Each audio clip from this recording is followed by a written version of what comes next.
স্বাগত জানাচ্ছি first news বাংলার সংবাদে, সাথে আছি আমি ইশরাত জাহান। মেক্সিকোর সিউদাদ ওয়ারেজ শহরে তাপমাত্রা 0 ডিগ্রি সেলসিয়াস পর্যন্ত নামায় সেখানে আশ্রয়ে থাকা অভিবাসীরা শীতের তীব্রতা থেকে রক্ষা পাওয়ার জন্য নিরাপদ স্থান খুঁজে চলেছেন। হোপ সেন্টার নামক একটি আশ্রয় কেন্দ্র বর্তমানে 60 থেকে 75 জন অভিবাসীকে আশ্রয় দিয়েছে। প্রতিবেদনে বিস্তারিত। হোপ সেন্টার নামক এই আশ্রয় কেন্দ্রটি আলতা ভিস্তা মহল্লায় দারিও ও কোব্রে সড়কের কাছে অবস্থিত। মধ্য ও দক্ষিণ আমেরিকার অনেক অভিবাসীর জন্য এটি একটি অস্থায়ী আশ্রয়স্থল।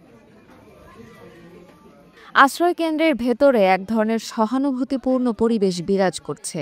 গরম পোশাক, গ্লাভস, টুপি, জ্যাকেট ও পঞ্চপরিহিত অভিবাসীরা একে অপরের সঙ্গে জড়িয়ে বসে আছেন, যেন শীতের তীব্রতা থেকে নিজেদের বাঁচাতে পারেন। শরীরের তাপমাত্রা রক্ষা করতে তারা একসঙ্গে জড়ো হয়ে আছেন। আশ্রয় কেন্দ্রে 2টি গ্যাস হিটার রয়েছে, যার চারপাশে ছোট ছোট গ্রুপ বসে আছে।